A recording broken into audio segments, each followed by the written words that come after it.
Hi, welcome back to Burning River Bushcraft. Today we're going to be looking at a survival fishing kit that's going to fit inside a 12 gauge shotgun hull. So if this is the kind of thing you like to see, go ahead and like the video, subscribe to the channel, leave me a comment in the comment box, and ring the bell to be notified of my latest videos. You can also find me on Instagram and Facebook at Burning River Bushcraft. I also teach outdoor classes at outdoorcore.com. Let me give you a little bit of background about the reason for this 12 gauge hull fishing kit and my whole concept behind it. So myself and a friend of mine, Aaron Branch, we're going to be going on a limited gear hunting trip or survival trip, I guess, where we're just going to be living off the land, taking no food with us.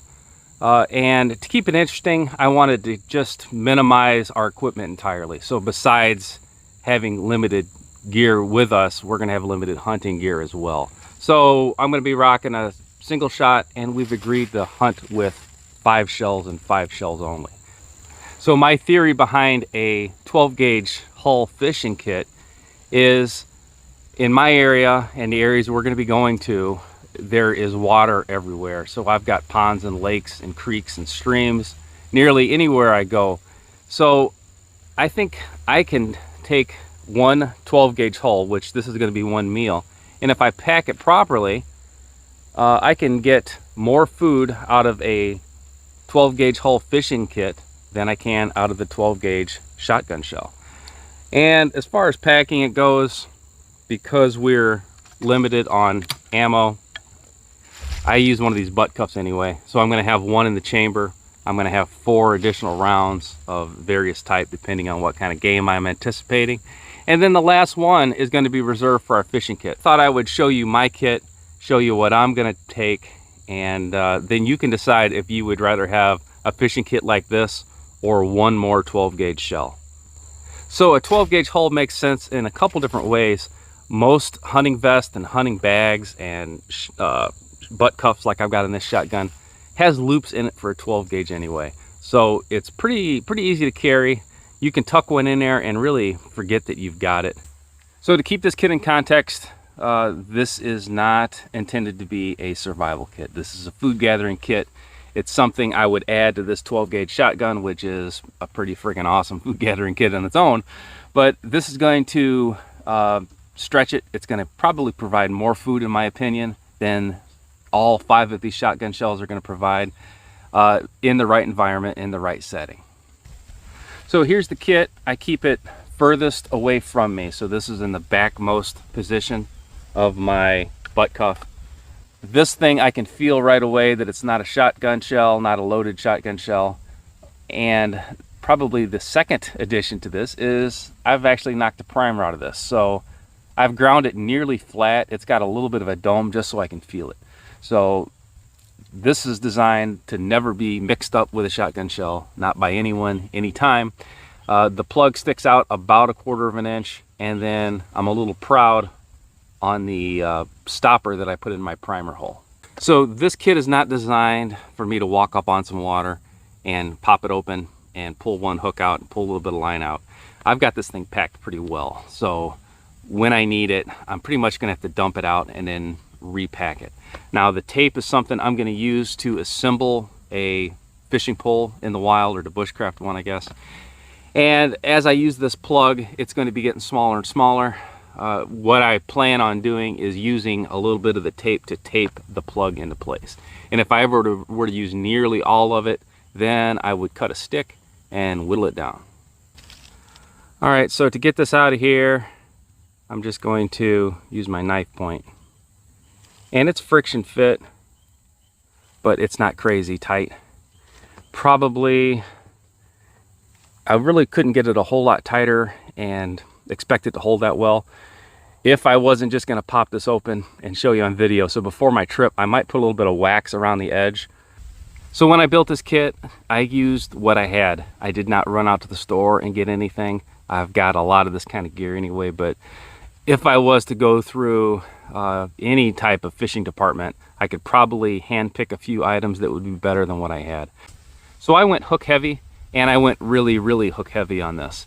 So I did not have that much for bait available, or that many types of artificial bait. I can flip logs, I can flip rocks, and if it's fishing season, I can probably find something to fish with. For speed and speed alone, I would have liked to had some type of power bait or something that I can just pull out of my kit, put it on there and start fishing. Even if it's a passive fishing setup while I'm digging for worms, that would have been better. So because I didn't have much, I had a little rubber grub here. So something like this would have worked on any of the hooks. I also have the ability just to cut this thing up and put pieces or nubs of it on there. Also, because this is knotted, I'm using the rest of my kit as well. I could go with any bright colored paracord, but primarily I'm going to be digging for worms or digging for some type of bait to catch fish with. So I've got a stump here. I'm just going to dump this whole thing out and then we'll just go through it piece by piece.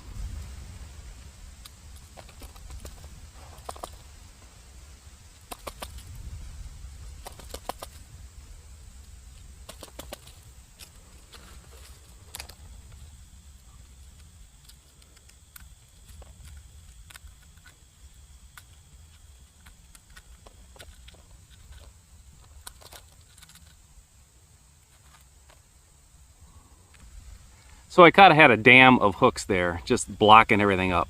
And once I get it started, I've actually got a small reel of line, and that's coming out as one solid piece. All right, so I have the entire kit laid out, and I'll kind of overlay a picture of it right here because it's kind of hard to get the angle just right so you can see it.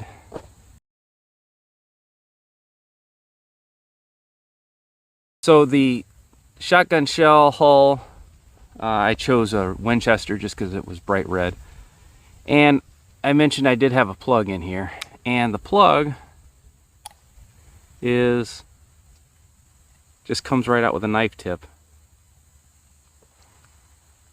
And it's really not that important. I can carve another one on the spot if I need it.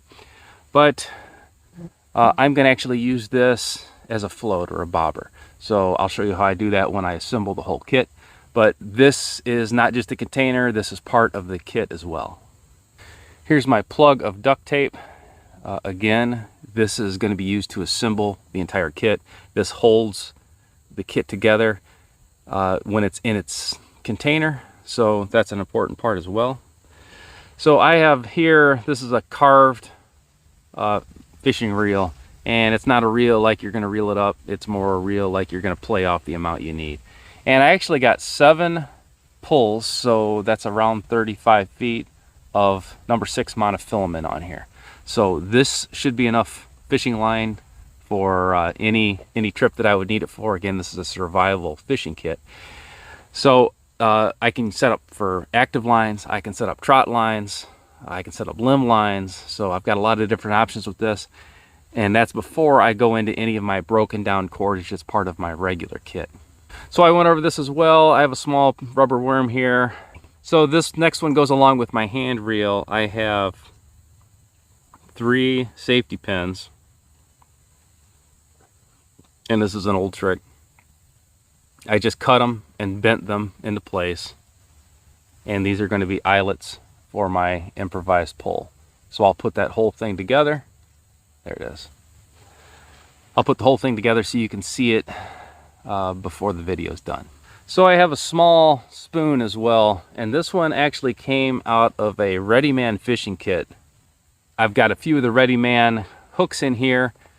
If you decided to go with a card or something and some additional gear, that's all well and good, but I had it and it was flat and packed up pretty well for me.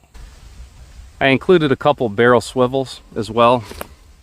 That's primarily for setting on limb lines. So I have a dozen assorted size split shot sinkers. So just a hook and a line, if you've ever tried to fish with that, you realize how bad that is. So you're always looking for some kind of additional weight. And sinkers are light. I probably could have fit more of them in this kit, but this is enough to get me started. So I've got 6 circle hooks. So a circle hook is one of my favorite hooks for passive fishing. So usually catfish or whatever type of fish is feeding, it grabs it and kind of the hook works itself into the fish's mouth and it can't really pull off.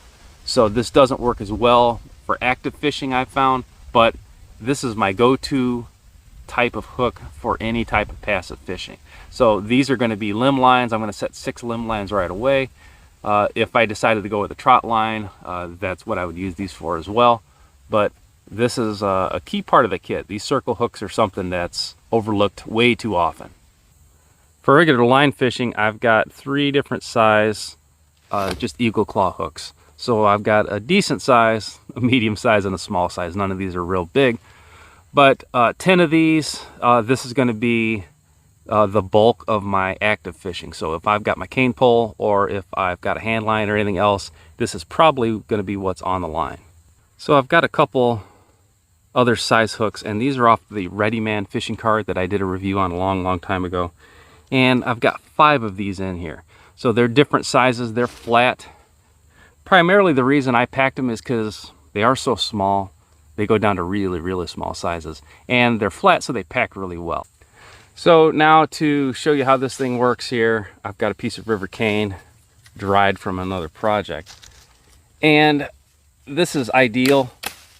I would just grab any sapling if that's all I had. But I've got quite a few of these dried, so I figure I would use one. I've got my first safety pin here, and this is going to be my forward eye, or my tip eye, I guess.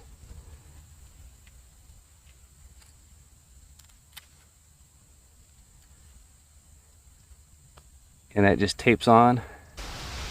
Now about the 1/3 mark, I'm going to put another one on.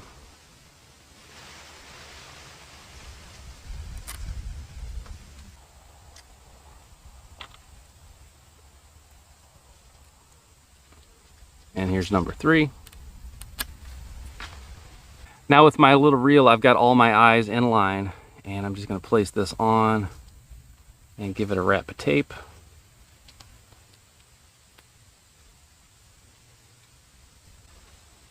So here's the reel now, and what this allows me to do is I can run the line off my reel through all my eyelets, and then I'm holding on to the line itself. So if this pole breaks, if I chose a bad fishing pole, or if I just got a big fish, I've got a hold of the whole thing. So it uses up more line this way, and if I needed to make additional poles, I would just tie line right to the end of the tip itself. But this is my preferred way to make a cane pole in the field. So the pole's all strung up all the way through the guidelines, all the way down to my reel. And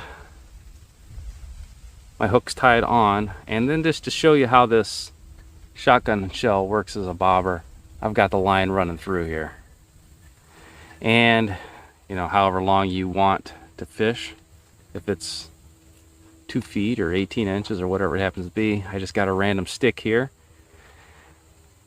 So with the stick locked in on the line, it's holding it here.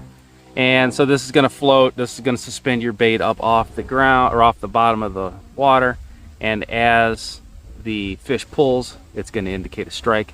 Set the hook, pull in your fish, and you're ready to go. So how'd I do? If I were to pack the same kit 10 times, the idea would be the same, but I would probably get different things in it each of the 10 times.